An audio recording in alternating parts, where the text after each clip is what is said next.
Kaminsky, Bucky good in the ball.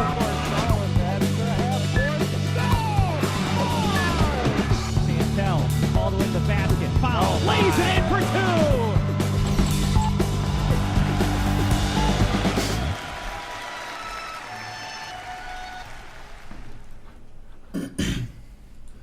Hey, good morning. Happy January. Happy New Year. I guess you don't say Happy New Year anymore.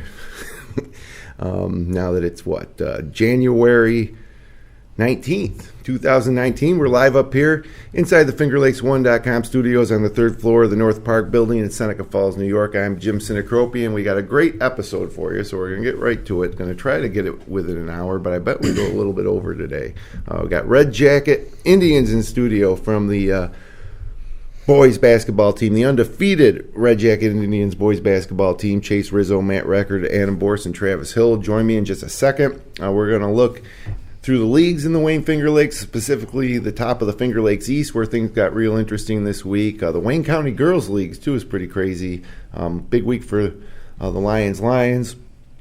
And we're going to show you our updated power rankings and something new. We made a sectional probability chart, so I'll show you that to you as well a little later in the show. The Upstate Hoops Podcast and all of our coverage of Wayne Finger Lakes High School basketball is brought to you thanks to the support of Generations Bank, Little John Orthodontics, DeSanto Propane, and Bill Cram Chevrolet.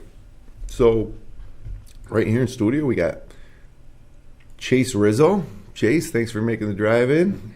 And Adam Borst and Matt Record. And Travis Hill. So, fellas, thanks for coming in. And I guess we'll start with you, Matt. You guys are 12-0, 8-0 in the league. You returned all 5 starters from a team that went 17-6, Section C2 runner-up, sectional class C2 runner-up. Played in the Blue Cross last season against Lions in the championship. Gave them a nice game. I think it was a 12 or 14-point loss. Yeah. But talk about your season so far. Well, it's been successful so far, as our record shows, but we'd like to play better than we have been, but we've been getting the job done. We've been getting our dubs, So say when you mentioned play better than you have been, you're undefeated and you've been winning. You guys are clearly the best team in the Finger Lakes West. I don't want to be premature and crown you as league champs yet, but it's heading that way. I don't see many chances on your schedule to trip up. But what do you got to do better that you haven't done so far? Yeah, we just got to work better as a team, work together, work for one another. We got to make that show that we're here for each other on the court. Okay, Chase, you agree with that? Yeah, I definitely agree with that. We really have to be able to get our game plans and make those work out for our favor. Most of the teams we've been playing have been working their game plans out. We have to set ours in place and get those done. Sure. So, Travis, there you are. You guys had a tough time with HAC the other night. 1-point victory. It was, you guys have won rolling through the season. You're only 2 games less than double-digit victories. That was Byron Burgeon 75-71 win, which was a tough game. I think they're a C1. You're in C1 this year, and so you could face them again. But HAC, 47-46 win the other night. Why was that one so close? Well, we came out into the game. They went out. They executed their game plan well. We really didn't execute our game plan that well, but we still came out, got the win. That's all that really matters. Got to move on. Sure. So, Adam, it came down to the end. What happened? Explain what happened at the end of that game. Was it like a last-second shot or free throws? It was a last-second shot. It was actually my guy that I was guarding that took the shot, and I was kind of nervous. Sure. Yeah, because so I take it. We're not used to being that close in games. Yeah, and the shot didn't go in. No, it didn't. But I suppose something like that's probably. You gain more, I think, from games like that than 20-point wins. Probably help you a little bit further down the road. Not too long to go now. January 19th, we're less than a month away, or just about exactly a month away from sectional starting.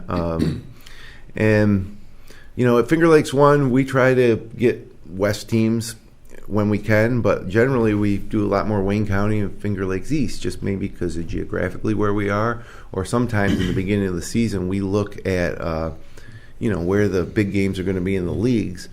And Marcus Whitman went independent this year, and so that eliminated. If Marcus Whitman stayed in the West, we would have certainly tried to get at least one, if not both of those matchups. And I'll ask you about Marcus Whitman in a second, but first I just want to get to know you guys a little bit more, because a lot of our viewers probably haven't seen as much of you as maybe they have some of the coverage that we do for like Waterloo or Newark or Lions. Yeah. So I'm going to let you guys talk about each other. So Chase, I'm going to start with you. I want you to just tell me a little bit about Travis. Travis, I've been playing with him for a long time, since we were younger. We've always been the big guys, always been taller than everyone else. We work really well off each other. He's a great player. He can really facilitate the ball when he gets the ball in the paint. He plays phenomenal defense. He doesn't get gypped on some bad calls, but he's a great player. I love playing beside him. All right, and Travis, why don't you talk about Chase? Phenomenal player. I mean, he's probably one of the most athletic people I've ever seen in my entire life. Like, man goes for every rebound, can jump out of the roof. Had his first dunk against Byron Virgin, which was nice. Witnessed that. That was pretty What cool. was that like? The dunk? I think it was like a fast break, one-handed. Breakaway, One-hand got up there, slammed it home. Nice. Just he knows game basketball. He's always out and running, always the first one down the court, ready to catch the ball and finish for our team. All right, so Matt, talk about the guy next to you, Adam. Oh, man. He's always been our point guard. He's always been who the team relies on the most. He distributes the ball really well. He sets his goals for assists really high and not points, and that shows what kind of player he is. He puts the team first every time, and he also had his first dunk this year. Oh yeah, wow! I wouldn't consider. Looking at you guys, I wouldn't be sure if you could dunk, but you guys must be able to get up, huh? Oh yeah. Nice. I bet you Travis can dunk. You ever had dunks in games? No? Well, On a good day. On a good day. All right, Adam, talk about Matt. I've been playing with Matt since like YMCA, Jammers Bunch pretty much. Didn't you play Jammers Bunch? The YMCA. He's a great player. He's got a 3-point shot. He can shoot wherever. Yeah. And Matt, you have a famous name in Red Jacket, one of the best girls basketball players, not only in Red Jacket history, but maybe in New York State history. Beth Record, how's that? How is there a relation there? Yeah, she's my aunt and Dad's sister. Mm-hmm. Did she have any influence on you playing basketball? A little bit. It's just kind of wanted to be as good as her, Yeah. Get my name out there like she had her name out there. Yeah, did you ever get her play her one-on-one? When I was younger. She probably kicked your butt then, but maybe now she's getting a little older. Too old now. All right, that's great. So, mention you're rolling through the season. You had that game against Byron Virgin and then that game against HAC. Do you guys... I don't know how to put this, but so you guys had a great season, got to the Blue Cross Arena last year, and when you guys won that semifinal to get to the big house, that's kind of when everybody's like, "Whoa, yeah, look at this team. They're pretty good. They've got a group that's been playing together for a long time. Upperclassmen now, and then even after that loss, you look at it and say, wow." Everybody's coming back. So when that happens, you're kind of expected to get back there again. Talk about like what your goals for this season are and what would make it a successful season, Chase. We definitely like to get to the Blue Cross again, get a redemption game. We last year, of course, going into it, we wanted to definitely get that title, get that win, but we knew that it was going to be challenging. It wasn't going to be an easy game, but for making a successful season, we definitely want to get back there and hopefully this time come out with a win. I called that game live on Finger Lakes 1, and but we did a lot of games. I don't remember. Did you guys kind of packed it in and challenged them to shoot it, right? Yeah, we did. We knew that they could penetrate well. We knew that they could get in and finish around the rim really easily, so we tried to pack it in, make them prove that they can shoot from the outside, and then, that was our main game plan. And, of course, that Lions team had a lot of talent on it. Have you ever played against a player of the caliber of Justice Smith? I mean, he just. I remember one thing is he hit some early 3-pointers in that game. Yeah, he did. So the good news is Justice Smith has graduated, and Lions is still very good, but they're going to be Class C2. You guys are C1, so there is a chance for a rematch there, maybe in the Class C playdown round. But we're going to talk about Class C1 this year, which includes like Mid Lakes and Gananda, right up at the top. I think you guys are like 1, 2, 3 right now in the standings. But originally we were hoping to get Coach Trevor Gage up here with us. Now, I hear a lot of good things about Coach Gage, and I know he's won sectional championships in other sports at Newark where he teaches. I don't want to say which ones because I can't remember. Maybe, do you guys know? Softball. Yeah. So, Travis, just talk about your coach. What's he like? Gage is probably one of the best coaches I've ever had. He literally pushes me to be my best. He's made me a way better player than I was. Like, everything that happens in the paint that I do, he works on me every day in practice, pushes me to be better, and that has helped me grow into the player I am. And his game plan is always spot on. Like, that's how we beat Alexander. Right. He scouted them and came up with a plan. Yep. You guys executed it. Yeah. Okay, got you. Now, Adam, you're the point guard. That's usually a special relationship with the coach and the point guard. Talk about your coach a little bit. Anything that Travis didn't say. He's a great guy. He's a great coach. He's not there to just coach. He's always there for us, no matter what. No matter what the situation is, not about basketball, not about anything, just as a person. And I really appreciate that he does that for us. When we go into games, he gives us a great game plan. Mattering what the score is, if we're doing bad, that's on our fault because he gives us a game plan. We just don't execute it. But when we do, it's on him because he has a great game plan. Gotcha. So, Matt, what's a practice like with Coach Gage? Well, take me through it. Like, what do you guys do? We have our set drills that we do every day, and we like to work against certain defenses, and it changes depending on which team we play that week. But he definitely pushes us hard, and while we're working hard, he likes to have fun. We like to have fun. We make practice a good time, so we want to come back every day. We look forward to it every day. Nice. So, Chase, anything that Coach Gage does in terms of ritual or, like the way you dress on away games or what you do on the bus or what, locker room, is there anything that kind of unique about what you do there? Well, we always dress up for every game. He likes us looking sharp. He always tells us we don't look sharp any other day, so he makes us dress up to fix that. Right. But pregame rituals, we always like to go over in our gym at home games, get some shoot-arounds in our other gym while the other game's going on.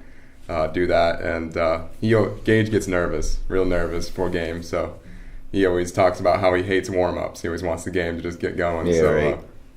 It's a big thing. So he must have been a little nervous in the Blue Cross before that one, huh? Oh, yeah. For sure. Back to you, Matt. Talk about your home gym because it's a little unique in the fact that you have the baseline. Bloomfield has it too.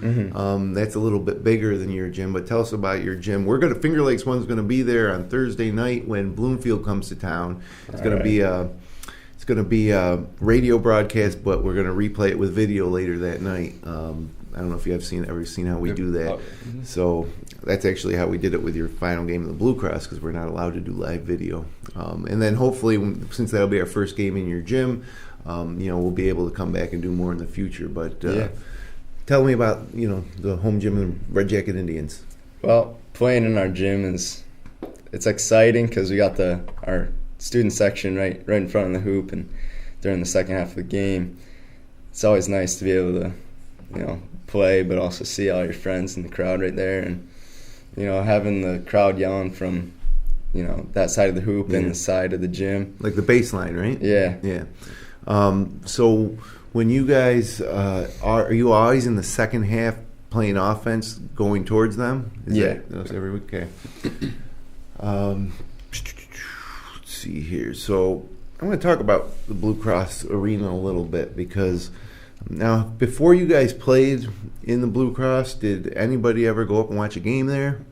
Yeah. Pretty much everybody? Yeah. So you've gone to sectional finals up there before just as fans? And, did you go when you were kids, really young? Did somebody bring you up or just more recently? I went when I was like Mon, right? 9 or 10. Yeah, Mon brought us. Yeah, Mon brought us. We went to see a St. Bonaventure game there. Yeah. Okay. 3 years ago, our JV coach took us there. Okay. So you punched your ticket, beating, I think it was Alexander in the semifinals? Yeah. And you learn that you're going, to play in the Blue Cross.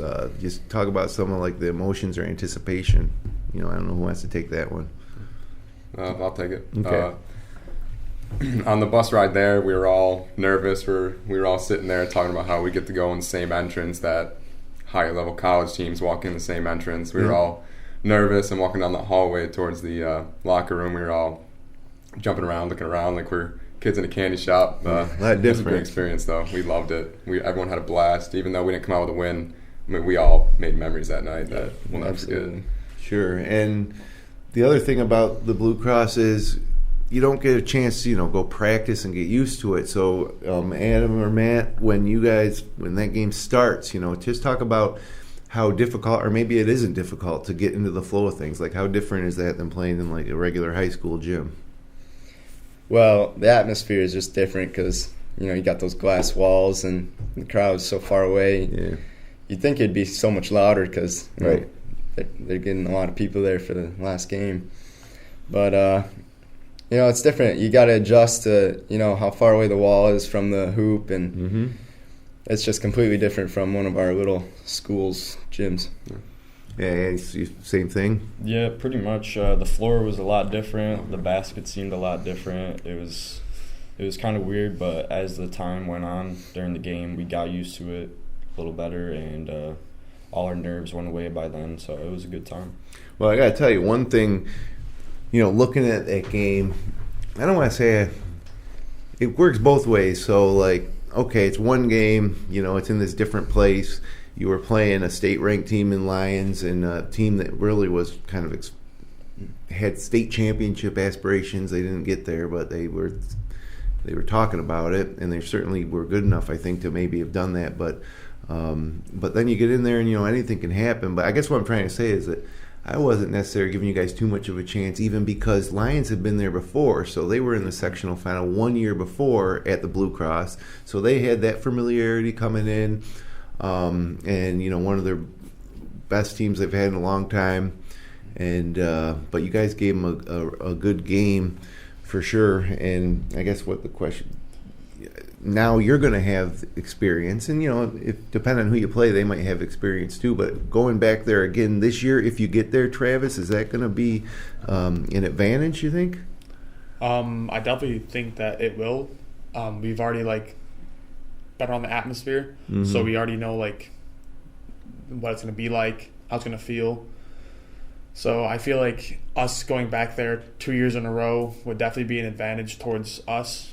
And I think if we were to come out there, execute everything well, I think we could possibly win. Sure. So, like I said, when Marcus Whitman went independent, now Whitman had won 4 straight Finger Lakes West titles. And now you guys, they're a really good group, obviously, but you guys have a great group too. And it was like, this is the year where you could probably flip a coin. I can't wait till Whitman and Red Jacket square off. And obviously it didn't happen. Now the bright side of that is with Marcus Whitman, okay, now we get to see him play Minders twice. They're going to play Lions. They played Lions in the Atwood. They're playing them in Marcus Whitman in a few weeks. So, that was the benefit. But, how disappointed, or maybe you weren't, maybe you're happy that you're going to be able to have such a great chat at the league title. But, Chase, were you disappointed when Whitman went independent? Oh, I definitely have to say I was disappointed. All the years we've been playing them, we unfortunately never got a win going against them. We kind of got to build a love-hate relationship with some of the players. But they're all good guys. We know them. So we were hoping going into our senior year we'd be able to get another shot at them, but unfortunately we didn't get that. Yeah, I agree. They are a great group. Love Coach O'Connor and what he's done. And so would you consider that like a friendly rivalry? Yeah, I guess so, but Not so friendly when you were coming up on the wrong end of the Yeah, league for standings. sure. But then, like I said, this year would have really been interesting. I wish you at least scheduled one game. But interestingly enough, right now in the Section 5 Class C1 standings, Red Jacket is number 1 and Marcus Whitman's number 2. So if you went according to chalk, you guys would potentially meet in the Blue Cross, and that would be, amazing. That would be worth the wait for sure. Oh, yeah. And then Ganonda's 3 out of Wayne County. So, Class C1 is going to be really interesting. Byron Burgeon's 4, which just goes to show you there's no guarantees. You guys beat those guys by 4 points, and there's a good chance you might run up against them, on the road to the Blue Cross, if not in the Blue Cross. Rochester Academy Charter School's in there at 5, and then you got more Wayne Finger Lakes teams with East Rochester at 6, Sodus is at 8, Williamson's 11. But one thing that really is kind of scary to me, or if I were you guys, is you got a CG Finney team that's the 10th seed right now. And I don't know if you guys know anything about CG Finney, but they got a 9th grader, Marcus Robinson. He scored 56 points. Yeah. So, we can sit here and talk about this and that about the Blue Cross Arena, but it's there's no guarantees. But right now, you guys sit atop the sectional standings at 12-0. 57 sectional points, which is like way more than anybody else. So and looking at your schedule, you got a tough game against York at home. They're a C3 team on January 27th. That could be an opportunity to slip up. But even with 1 or 2 losses, it looks like you guys will be the top seed in sectionals heading into there. So what do you guys know about York? Have you ever played York before? We played them in football. So You're a football player? Were you all football players? Us 3 are. Travis is not. Okay. But we played a couple of their kids on football. What position? You're quarterback, right? No, I'm wide receiver. Wide receiver? Yeah, Matt's the Matt's quarterback. Okay, I Yeah. know one of you guys was. Yeah. Any other sports? I run track as well. Track in the spring? Yeah. Okay, how about Adam? Any other sports besides basketball? I play football. And what position? Wide receiver. Wide receiver? Yeah. Okay, and nothing in the spring? No. Okay, how about you, Matt? I run track, football, and basketball. And what's your football position? Quarterback. Oh, yeah, that's right. And what about track? What's your event? Triple jump, long jump, and high jump. Triple, long, and high. How about you, Chase? I run the 1, 2, and 400 meter. Okay, some distance there. And Travis, how about you? Any other sports? I play baseball in the spring. Baseball, what position? I am a pitcher, a third baseman. Yeah, I would have guessed you were a pitcher. You got to be pretty imposing on the mound, right? You're tall. Yeah. Yeah. So what do you like best about baseball? I like how it's like a subtle game, and I think it's one of the hardest sports to play in my opinion because It's kind of specialized. Yeah. Yeah. yeah. Of course, do you guys have any type of system where you got a camera in center field and you kind of read the pitches and then send signals to each other? Because I heard that works pretty good. It works we for the don't Astros. do that, but Okay. Breaking news. Well, we're going to run through some of the action in the leagues. We're going to give our new power rankings. Then we're going to come back with some quick fire questions for you guys. So hang in there. And as I run through the leagues, I'll probably bounce some questions back to you guys as well. Just want to tell you about Generations Bank celebrating 150 years of serving and supporting our hometowns. Visit mygenbank.com for the best choices in checking, savings, home equities, mortgages, and much more. Generations has been the Finger Lakes Bank since 1870. Generations Bank, member FDIC. So I want to start with the Finger Lakes East boys because it was a great week. I mean, this is the type of week that when we getting ready for the new season, we just look forward to.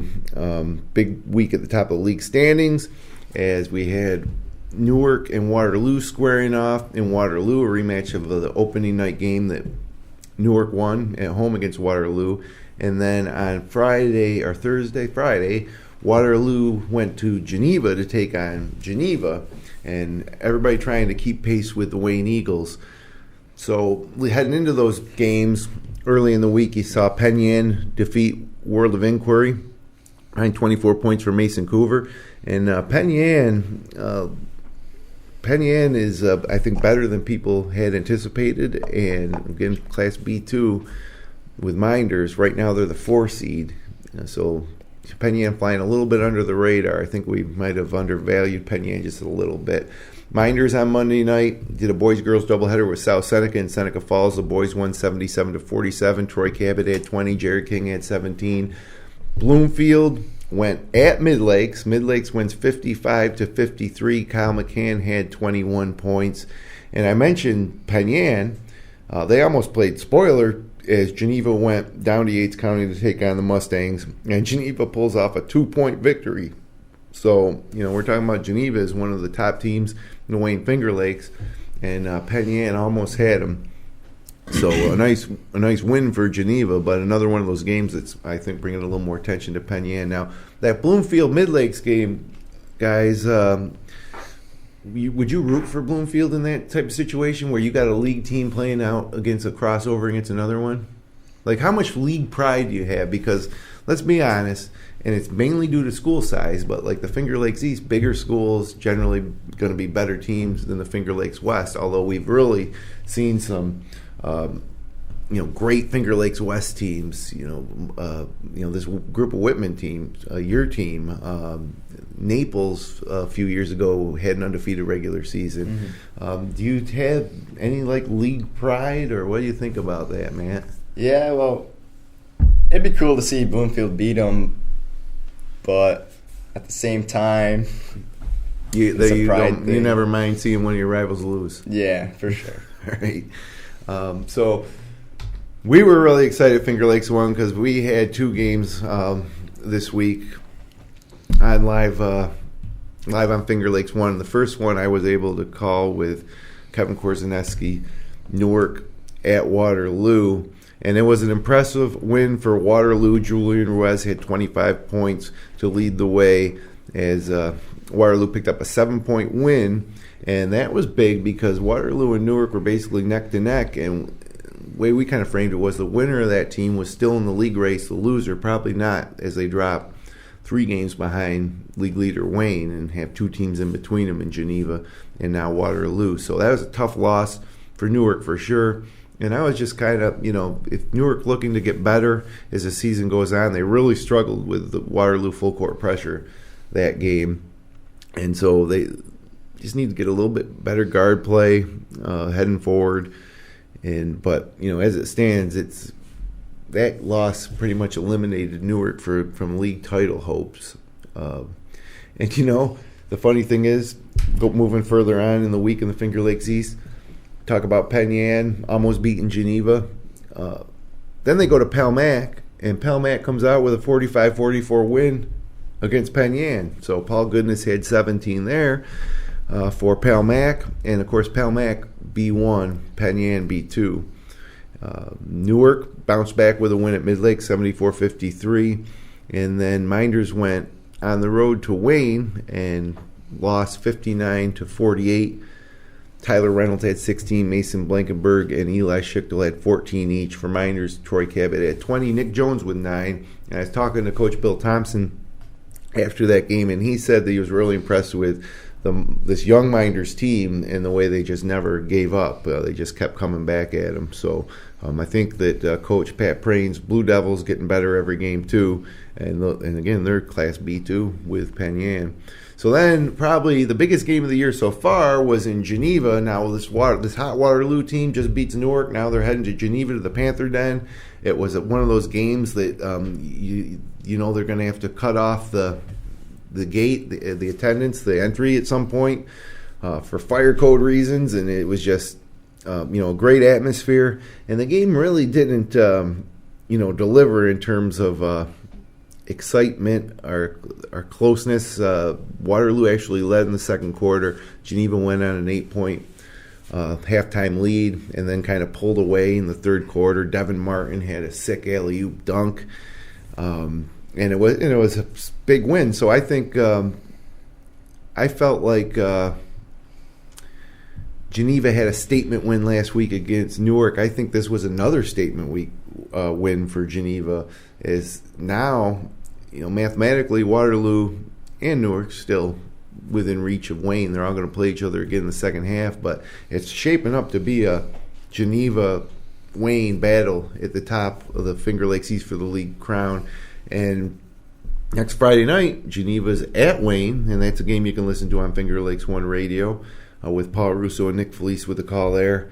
And that's going to be the game of the year, no doubt, when Geneva heads to the Eagles' Nest. But that was a great game. Paul Russo, this was, who called that game? Waterloo at Geneva. Russo and Kevin Sharp on Friday night. Devin Martin had 15 points. Nick Askin had 12. Jagger Kerr with 10. Nasir Harrison with 10. And the Panthers stay within one game of Wayne. Newark and Waterloo are now 2.5 back. Minders, Penn Yan, and Pelmac 5 back. Geneva's all on the same page, too. They're just deep and athletic. And Kevin Sharp, after calling that game, told me, he said, the amazing thing about that game is that they played so many guys, like 10, 11 guys got in the game, and every single one of them had an impact. They made an impact. Wyatt Patchett got into the ball game and got a couple of nice rebounds and defensive plays. And he said in that win over Waterloo, every single player made an impact that was on the floor that night for Geneva. So another big game this week, and it's exam week, so it's a quiet week, but Waterloo is going down to Hornell. And why is that important? Well, Hornell's the top seed right now in Class B1 with Waterloo, Newark, and Geneva. And you can watch that game on Peisch Sports on their Facebook page at Peisch Sports, Peisch. They live stream all the Hornell home games. So Wednesday night, you'll be able to check out the Indians at Hornell. And now just real quick, in Class B1, you got Hornell, the top seed, 11-1, followed by Geneva, the second seed, then Batavia, Greece Odyssey, and then Waterloo coming in at 5th seed, Livonia, then Newark at 7th seed, and then Pelmac, Mid-Lakes, North Rose, and Olympia. So that's going to be a fantastic tournament when we hit the postseason for sure in B1. Now in Class B2, you got Avon number 1, Wellsville number 2, and that Wellsville team, Jasiliak, do you know who the kid I'm talking about? Player for Wellsville, maybe not. Fantastic player, but Marcus Whitman beat Wellsville pretty good earlier this year, which should be encouraging, I guess, for some of these teams in Class B2 as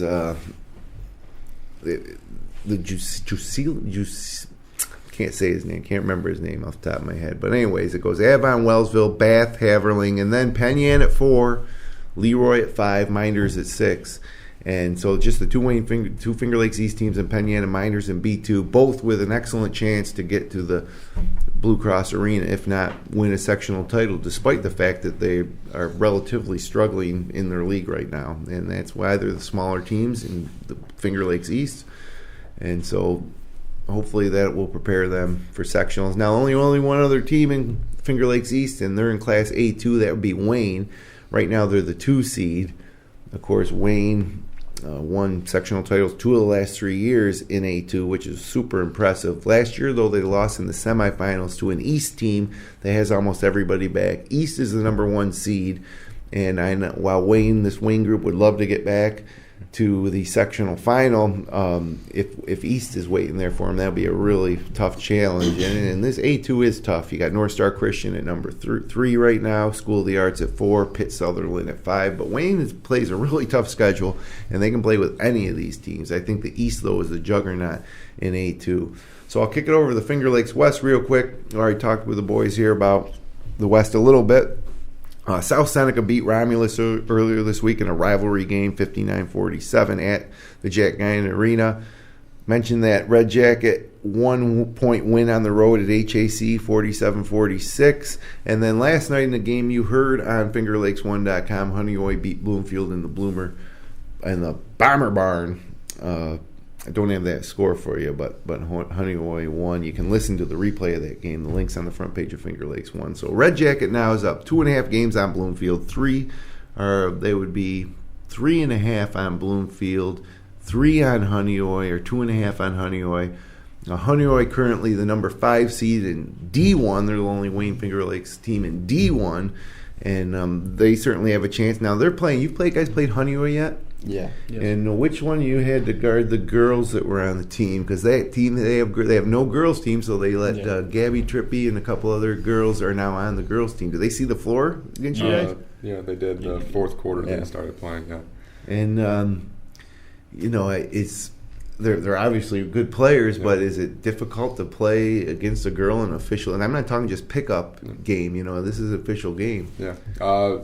I believe all of the starters were out at that point when they got in, but watching them play, they still played. They put up a good fight. They played well. Yep. I think Trippy had 4 points in 2 minutes or something like that. Yeah, played well. That's definitely interesting, and glad they had that opportunity to play. Disappointing. There's a few teams that didn't field teams this year. The Red Creek boys didn't field a team. I think Marion and Williamson girls combined, or boys combined.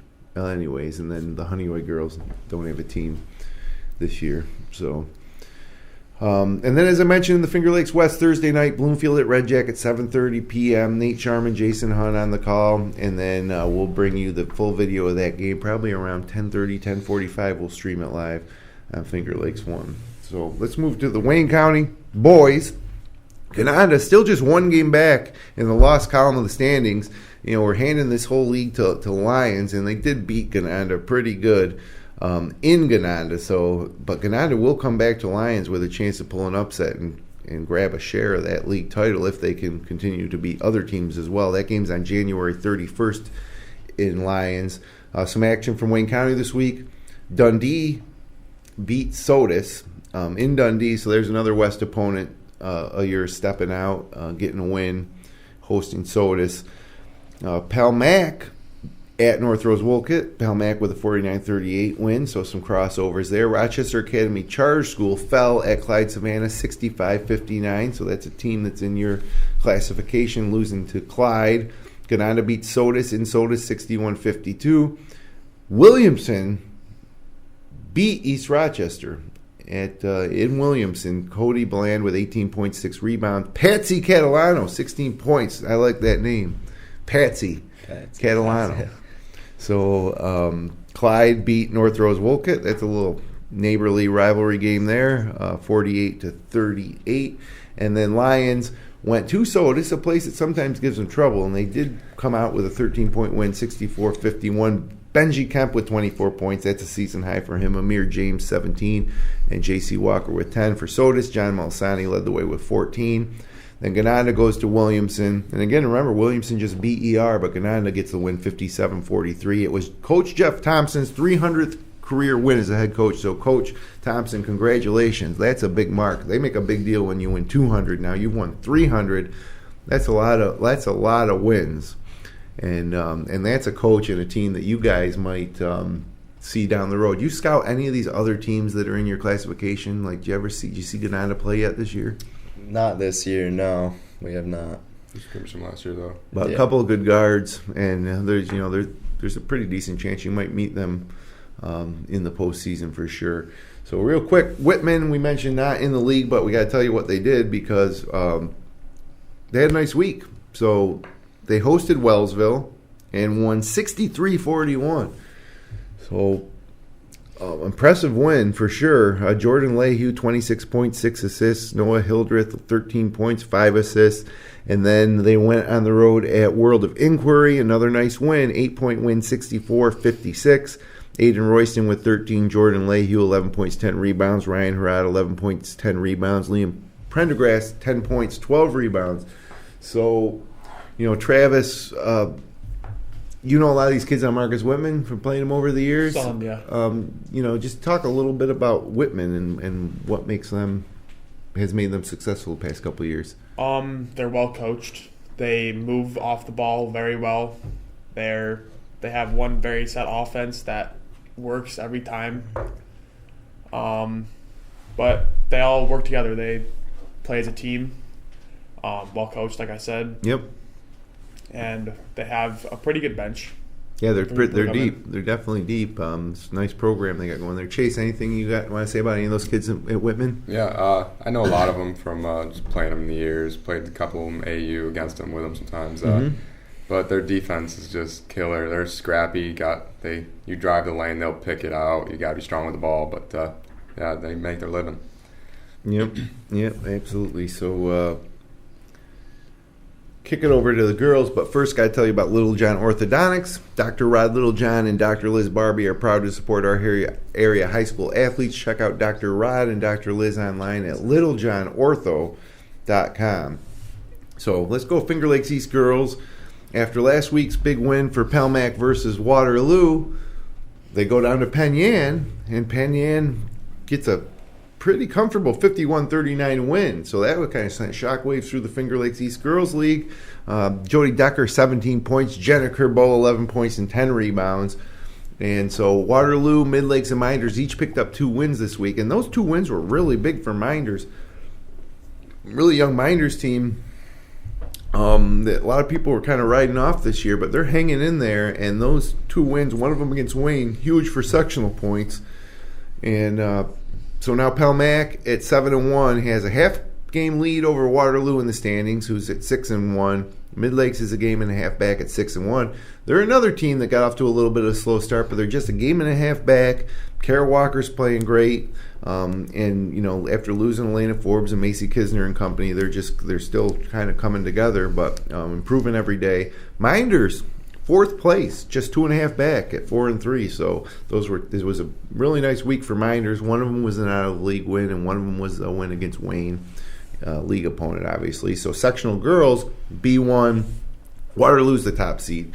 Livonia 2, Dansville 3, Batavia 4, Pelmac 5, Mid-Lake 6, and Newark 10, and Geneva at 11 right now. So just like the boys, Waterloo, Pelmac, Mid-Lakes, all there in B1 could lead to some interesting postseason showdowns. B2, top seeds Wellsville there for the girls, Avon 2. Then you got Penn Yan 3, Minders 4. So Penn Yan, Minders, Penn Yan 7-4 overall, Minders 6-5 overall, but kind of taking tough league, but step into sectionals, and all of a sudden, they're still there as one of the top seeds. So they got a good chance. FL West girls, big story of the week was Romulus beating Marcus Whitman. So 46-43. Whitman was undefeated in the league before that win by the Lady Warriors. And so now Whitman's at 6-1. Red Jacket is at 6-2, a half game back. Romulus and Dundee are 5-2 in the league, just 1 game back each. Class C1 girls has East Rochester out of Wayne County 4th. Then you got Whitman 5 seed, Red Jacket 6 seed, Gananda 10 seed, and the top seeds there are Pembroke, Canasteo, Greenwood, and Byron Burgeon. So should be some great matchups there in the postseason, potentially involving Wayne Finger Lakes teams. Dundee's in Class C2 with Wayne County teams, bunch of Wayne County teams. Right now Dundee's the 6th seed, and that team, that Dundee squad, has been impressive this year as well. And South Seneca, who has just owned sectionals for the past 4 years, is the 13th seed right now. Can't count on a team with that much experience in coaching. They've just been a juggernaut of Section 5, and this year they're a little smaller and been struggling, but I will never count out South Seneca to make a sectional run. And then HAC would be the 15th seed. Romulus is a 3 seed in D2. Sometimes we forget about those D classifications, but as a 3 seed, the Romulus Lady Warriors, who I think won the state title in 2012, maybe it was 13. They're in good position to make a run at a sectional title as a 3 seed. And in Class D2, North Star Christian's the top seed. Elba, a tough Elba team, is the 2nd seed. So I'll give you guys a chance to talk about a couple of your classmates.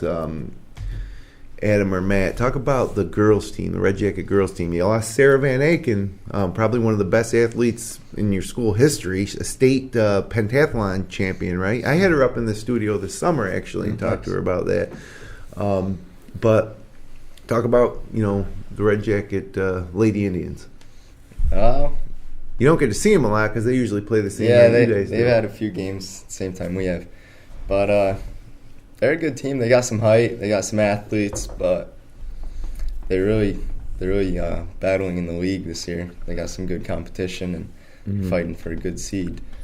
Who's the best shooter here, you think? 3-point shooter. That'd be Matt record. Okay, Matt, who wins the 3-point shooting contest between you and Sydney Close? Oh, Sydney Close. get out of here. I don't know. I think I'd take Sydney. I've seen her pregame warm-ups. We're talking no defense out there, just straight up 3-point shooting contest. I've seen her just knock them down one after another in pregame warm-ups. But yeah, maybe we can set that up sometime. All right. So, Wayne County girls, last league we got to talk about. Huge week for the Lions girls. This is a program that's just kind of steamrolling up the standings, and I think their expectations for maybe a potential sectional title just keep increasing with every game. They had a nice win at East Rochester, 63-55. Really big win. Armani Harder with 25 points for Lions. East Rochester was led by Zoe Zoots with 22. Samantha Lewis had 14, and Mackenzie James had 13. And they added a 7th grader, this Lions team, Jayla Bell, a 7th grader, playing varsity now for Lions. And she's no joke. In her first varsity game, 8 points, 3 assists, 3 rebounds, 2 steals. So that is pretty impressive. Lions also hosted Chesterton and won 59-10. Caitlin McDonald had 14, Caden Crago had 12, and the 7th grader Jayla Bell had 8 points again. Gananda girls went to Clyde Savannah, and this Clyde Savannah team is on the rise as well. They handed Gananda a 17-point loss, 47-30, and then Red Creek also defeated Gananda in a bit of a rivalry game, 42-39. We got to get Izzy Wilbur up here as a guest here. Maybe what we'll do coming up is a Wayne County Girls show where we'll have a couple girls from maybe Lions, Clyde, Red Creek. We'll see what we can do about that. But, Izzy Wilbur, one of the best players in a long time, maybe one of the best girls players at Red Creek ever. And they got a big win against Gananda. And so Lions takes over the league lead for the girls at 6-1. They're 9-3 overall. They're a game and a half up on Clyde Savannah, who Clyde beat. Or no, did Clyde? I shouldn't say. I can't remember. I think. Taylor Sharp scored her 1,000th point that game, but Lions might have won the game. Anyways, they're a game and a half up on Clyde Savannah. 1 game up on East Rochester. Game and a half up on Red Creek. Gananda's now 2.5 back. I mean, this is a great league that's up in the air. Any one of those teams I mentioned, including Gananda, still with a shot. Class C2, most of these teams are in Class C2. And the Lions girls are the top seed right now, followed by Keshequa, Red Creek, Clyde at 4, Wheatland Chila at 5, Dundee out of the West at 6, and Oakfield, Alabama at 7. So, as you can tell, I'm getting excited about sectionals. It's coming up, and we got a ton of Wayne Finger Lakes teams in the upper half of brackets, so they'll be hosting home games and through the semifinals. All right, so let's see what we're doing, man. We're moving right along here. We got to give your power rankings, but first I got to tell you about DeSanto Propane offering monthly billing and fixed rates. Get stable pricing all year long. Learn more at DeSantoPropane.com. Since 1937, the difference has been DeSanto. And Bill Cram Chevrolet. All roads lead to Bill Cram Chevrolet on 5 and 20 between Seneca Falls and Waterloo. Browse their full inventory of new and used vehicles at BillCramChevrolet.com. So, power rankings time. Let's start with the girls. Let's see them. Palmac stays at 1. Waterloo at 2. Palmac went to number 1 after beating Waterloo and then lose to Penn Yan. But we're keeping them in the top spot, mainly I think because they actually won against Waterloo in that head-up matchup, but that could change over the next coming weeks. Midlakes moves up to 3, Lions way up to 4 after that big week. The Minders Lady Blue Devils at 5, Penn Yan at 6. So Minders beat Penn Yan in Seneca Falls 2 weeks ago, and Penn Yan, of course, with the big upset of Palmac. So those teams are both, as I mentioned, B2 teams, and they're evenly matched in our power rankings. Whitman girls fall to 7 with the loss this week to Romulus. East Rochester girls at 8, Red Creek at 9, and Romulus Warriors, the Lady Warriors, one of the smallest school in all the Wayne Finger Lakes, now move into the 10th spot in the girls' power rankings. So now let's take a look at the boys' power rankings. If I can pull them up here. And Wayne stays at number 1, Geneva up to number 2, Lions 3, Whitman 4, Red Jacket 5. And Red Jacket, you guys have stalled at 5, I think, just because when you look at, I want to test. I wish you guys just played one game that was like a really test so we could really gauge where you're at, because personally, I think that you may belong as high as 3 or 4 in these rankings right now. Again, smaller school. These power rankings don't take that into account. We're just looking at the strongest teams that we feel based on what we see. And Wayne is an A2 school. You guys are C2. That's just a big difference. So to be even in the top 5, same with Whitman, it means you got a really good team. From a smaller school. So, and why would Whitman be 4 and 5? I don't know, because Whitman has had a couple of those games where they've been tested and they've really stepped out against some really tough teams. Like going to Lions to play Lions is tough. I think I could see you guys maybe jumping them over if Whitman doesn't beat Lions when Lions comes to Whitman. But right now you guys are holding steady at 5. Waterloo at 6. Newark at 7, Penn Yan at 8. The Minders boys hanging in there at 9, and Gananda boys at 10. So there's your power rankings, and I got something new for you guys right now that we're going to do every now and then, and that is I want to show you our sectional probability chart. So this is totally different than the power rankings in that like a Romulus in Class D1 could have the best chance to win a sectional title based on our probability ranking. So I'm going to pull them up here for entertainment purposes only. And so looking at the boys' sectional probability chances, Lions in Class C2, we got them at a 65% chance to win and an 80% chance to get to the finals. Now, hopefully Justin Tootie Smith, his foot injury recovers in time where he can be a full part of the team, because they're certainly a lot better with him. But even without him, really good shot to win that C2 title this year. But even as dominant as they've been, 65%, because, man, you got to play good teams, you got to win games. Nothing's a guarantee, and that's why Geneva, who's been red hot, is at 45% according to our calculations, and 60% to get to the Blue Cross. And then we got Red Jacket and Whitman, and we just deadlocked you there. Hopefully you'd be on opposite side of the brackets, and that's why maybe to win or even to get to the finals isn't as high as you might think for the 1 and 2 seed. But the way things work out, you could end up playing each other in the semis if you get on opposite side of the brackets, or you could end up getting knocked off by some good team like Byron Burgeon, for example. But right now we keep our fingers crossed. We'd love to see Red Jacket Whitman in the finals with the Blue Cross. And then, Penn Yan and Minders boys, like they're not one of the stronger teams in the Wayne Finger Lakes this year, opposed to, or even in their league. But when you step into sectionals, they got a really good chance to advance to the Blue Cross and win a sectional title. And then, Gananda, Honeoye, and Wayne is number 1 in our power rankings, but man, they're in A2, so they're at 20% to win, because they would probably have to beat an East team that's just a really phenomenal team this year, but still a really good chance to get to the finals. But then they might have a really tall task to take on that East High team. Waterloo, so you're looking at the numbers right here. I don't got to go through every team. It's sure. And then you look at Marion at 1%. Hey, they got a chance. Everybody's got a chance in sectionals, right? So let me kick it over now and just look at the girls' futures, the sectional championship probability. And Waterloo's looking great this year. And again, both Palmac and Waterloo in B1, they both can't win it. Which is one reason why the probabilities might be a little lower. And Waterloo, the 1 seed, Palmac, the 5 seed. Lions girls got a great shot. The Romulus girls in D2 got a great shot. The Whitman girls having a great season in C1 have a great shot. And again, just like on the boys' side, there's Penn Yan and Minders in B2, the lone Wayne Finger Lakes teams in B2. And the Mid Lakes girls, don't count them out. They're looking for their 3rd straight sectional title.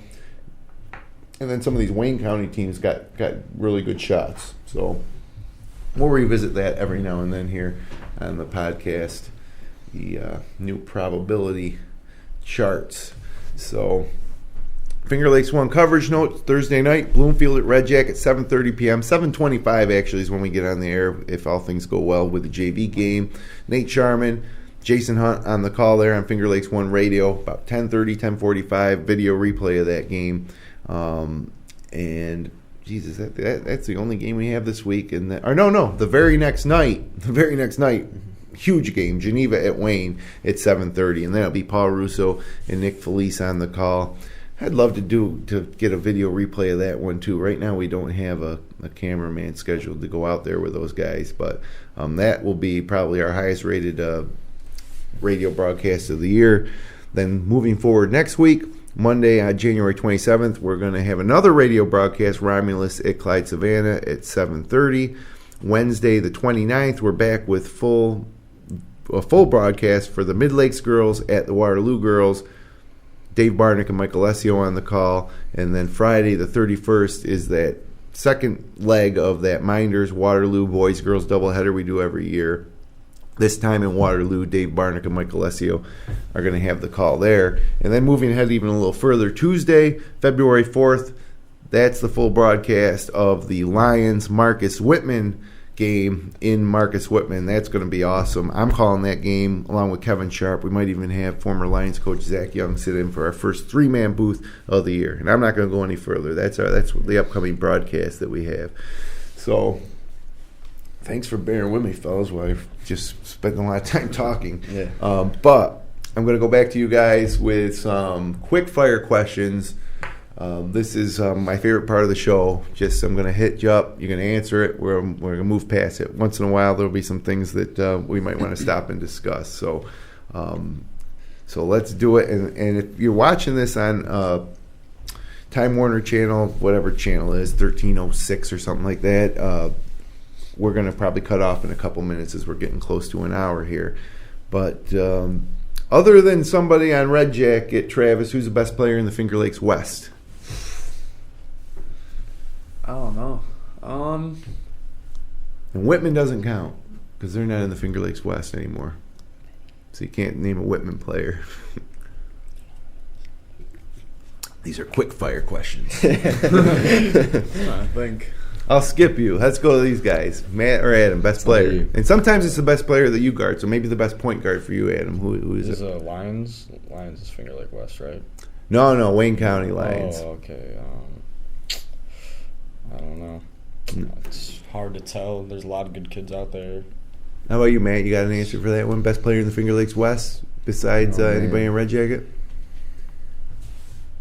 Well, let's go to you, Chase. This is working out great. The Dom Trippy from. There you go. Now that's a good answer. Yeah, I that's played him. He was a good opponent. He was good to play against. I agree. I think Honeyway is a bit of a little sleeper team heading into postseason in D1 too. I think that you might not have heard the last of Honeyway this year. So stay with you, Chase. Toughest place to play in the Finger Lakes West. Toughest gym. Hack. HAC? Hack. We always play terrible there. Yeah. What makes it tough? Not sure. It's pretty small. Bleachers are small, but kind of a long trip. Not sure. Yeah, kind of. I don't know what it is. Just never play well there, I guess. Well, you escaped with a win. Do you guys all agree with that, or you have a different answer? Yeah. No, yeah, I agree with that. HAC. Naples. Naples? Naples is slippery. Yeah. So what? Slippery is in the court slippery? Yeah, it's like an ice rink out there. Really? Yeah. And it's green. It's a lot of green. It probably messes with your eyes. Yeah. Rims seem high, stiff. I don't know. It's a hard place to play. Right. Do you ever have grape pie? Grape pie. Grape pie. I have. Naples grape pie. Yeah. Oh yeah. It's good stuff. So you can pick up a grape pie, I guess, when you're in Naples. Yeah. As long as you don't injure yourself on that floor. Yeah. Right. All right. Travis, favorite sports movie? Sports movie probably would have to be Space Jam. I get that a lot. Space Jam. I'll move it right down the road here, right to left. Matt. The Longest Yard. Oh, that's a good one, Adam. Yeah, I like The Longest Yard, too. Longest Yard. Chase? I like when the game stands tall. When the game stands tall, which one's that? It's Is it a basketball or no, football? it's a football movie. Football movie? Coach gets cancer. Best player dies. Oh, man, that sounds awful. Yeah, it was a good movie. I like it. All right, we'll kick it with you. You got an Android or an iPhone? iPhone. An iPhone. Just got it. Oh, yeah? How about you? iPhone. The Android. Nice, man. Then you're like Hey. nobody ever has an Android, but I do, and I don't like the iPhones. Yeah, I got an iPhone. iPhone, sure. It's like everybody does. Favorite place to eat in the Shortsville, Manchester area? That's tough. Where's your go-to? If I really just want to like chill after a game, Yep. in there, sounds weird, but I'd go to McDonald's because that's like our place to go. Yeah. And just sit down and chill like 10 o'clock at night right after a game. And what did you get there? Chicken nuggets or? Chicken nuggets, yeah. Really? That's probably the go-to. Yeah. Okay. Favorite restaurant? Restaurant, not in. Favorite place to eat in the Shorts, where you guys would go to eat near your home. Well, there's not many options. Right. Well, you can, I guess, expand it a little bit. You can go to Canandaigua maybe. Or In town, it's probably ordering Mark's or going to Mark's Pizzeria? McDonald's. Yep. If I'm not staying in town, it's probably Texas Roadhouse. Oh, yeah, that's not bad. Adam, how about you? Yeah, same thing. We only have like a McDonald's in town and That's Mark's everybody Pizza, loves so it. there's not like a diner or anything to eat. But out of town, it would probably be like Eddie O's. Eddie O's in Yeah. Canandaigua? I go to Or Geneva? Farmington. Which one? Farmington. Farmington has Yeah. an Eddie O. I didn't know that. Okay. Chase. There's a little restaurant called The Depot. The Depot, yeah, I heard of it. Best chicken parm I've ever had. Oh, Hands down. Really? Love their chicken parm. It's so good. Well, nice shout out to the Depot there for Yes, sure. sir. Okay, let's move on down the line here. What's your real quick? Just give me your favorite sport, whether it's to watch. Like what you're a fan of. No, I love watching football. Like NFL, college, both. And both.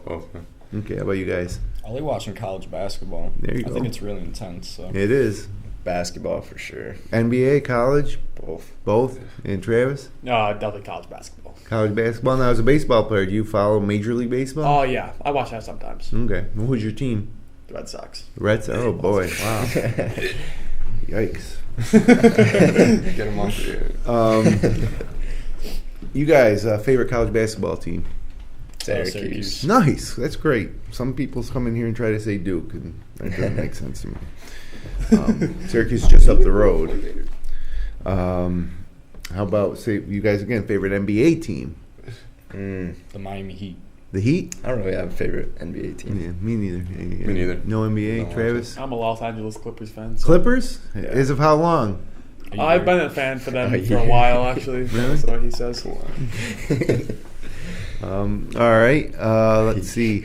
Well, it's conference championship weekend today. Conference championship day. AFC NFC championships. Who do you like to win the Super Bowl at this point? There's 4 teams. Kind of left. got the 49ers going. The Niners? Yeah. Feeling the Niners.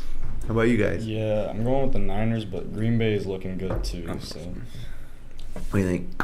49ers. Niners and Travis. I'm a Niners fan, so I got to go for the Niners. Again, always a Niners fan, even when they were terrible, or just I've always recent? been a Niners fan, yeah. All right. Represent. Keep it right with you, Travis. Who's your favorite teacher? My favorite teacher? Ooh, that'd probably have to be Mr. Spaker. Mr. Spaker. Yeah. Mr. Shirtle. Yes, sir. Give him a shout out. Shirtle. Sure. Now, there's a girl on the girls' team, Mackenzie Shirtle, right? Yeah. Is that they related? Yeah, that's Yeah. true. My girlfriend. It's your girl, huh? Is he your favorite teacher? Yeah, he definitely is. Is He's he? so Okay. chill. Love that guy. All right. Uncle Shirtle. Best. What was your favorite part? Just quickly, your favorite thing about playing the Blue Cross last year? Playing the Blue Cross. Oof. That'd have to be the run out, honestly. When we Coming ran out? out and first got to look up and see how big it was, that was awesome Yeah. to me. All right. You guys, what was the worst part about playing the Blue Cross? Like, was there anything? Adjusting to the atmosphere. It's hard. Yeah, Adam. What about you? Anything different? Best or worst? The best part was definitely running out, and the worst had to be adjusting because like we're not used to playing that big of a gym, and Nobody is really. Yeah. Yeah. How about you, Travis? Best or worst things about the Blue Cross? Probably the best thing was definitely just like after we had gotten all like ready and stuff, we walked out as the game was going on, and we just like looked at it, just got a good view, and like saw like what we were about to play, and like that was a great experience. Yeah. Now, what was the locker rooms like in there? They're kind of old, right? Yeah, but it was big. It's kind of cool. Okay. All right. Last thing here before we wrap up the show, just give a shout out to anyone who's helped you along the way. Role models or that helped you become better players or supported you. Start with you, Chase. I'm gonna have to go with my mom. She used to coach me when I was younger. Always pushed me. even if I was doing what I thought was good enough, she'd always push me, saying I could do better, and she made me who I am today. Okay. How about you, Adam? Shout out T. Gage. He's put us through a lot, and we put him through a lot, and he's done a lot for us, so I appreciate him. Okay, Coach Gage, how about you, man? Just all my coaches growing up and my dad, for sure. Big role model. All right, Travis? Definitely all my coaches, and definitely my mom. She used to coach when I was little. She's the one that got me into basketball, so I appreciate it. So your guys' moms coached more than your dad's in terms of... Yeah, my dad is not a basketball player. Mine either. Okay. Sorry, Dad. All right, no, that's interesting. Well, I really appreciate you guys making the drive here on Sunday morning. Going to get a look at you guys on Thursday night, but I'm really excited about seeing what type of sectional run you guys can make. Senior Layton group played together for a long time, and it kind of all comes to this. One last thing before we get out of here. Any plans after high school? Plan on going to college, play football. Football? Is anybody looking at you? Yeah, a couple schools. But, Notre Dame, Florida State? Yeah, I wish. But no. How about you guys? I plan on going somewhere for college to major in physical therapy. Physical therapy, okay. How about you, Matt? Undecided. Thinking about going to chiropractic college. Really? Not sure yet. Seneca Falls Chiropractic College? Maybe. Not decided. Well, if you do, I got a job for you, a summer job that you can work at the Seneca Falls Country Club. A lot of the chiropractic students in Seneca Falls. It's a great job. Do you golf? No. Any of you guys golf? Nope. All right. Well. What about you, Travis? I do plan on going to college. I don't know where yet, but I want to go to somewhere where I can just start out, see what I want to do in my life, and then go from there. Yeah, I didn't know what I wanted to do freshman year either at all. I didn't know what I wanted to do junior year. But yeah, how about sports? Any interest in playing sports at the next level? I want to play basketball. Okay. I still want to keep going with that. Okay. Well, again, fellas, thanks for coming in. Appreciate it. It was great talking to you. And good luck rest of the way. Thank you. So I want to thank our sponsors, Generations Bake, Little Gen Orthodontics, DeSanto Propane, and Bill Cram Chevrolet. Remember, you can support what we do here at FingerLakes1.com. Help us bring more of a spotlight to area high school basketball players, cover more live games by becoming a patron at patreon.com/FL1. That's patreon.com/FL1. Thanks for joining us on the Upstate Hoops Podcast. Connect with us on Twitter at FingerLakes1. Subscribe to us on YouTube, our audio-only podcast, and is available on iTunes and Stitcher.com. Archived episodes are available at FingerLakes1.tv, and this podcast airs weekly on Sunday night on Finger Lakes TV Spectrum Channel 1304. You can also find our show live stream games and local news, weather, and sports 24/7 on the FingerLakes1.com Android or iPhone app. Thanks for joining us. Have a great week, everybody. And all your students, good luck on your midterm exams.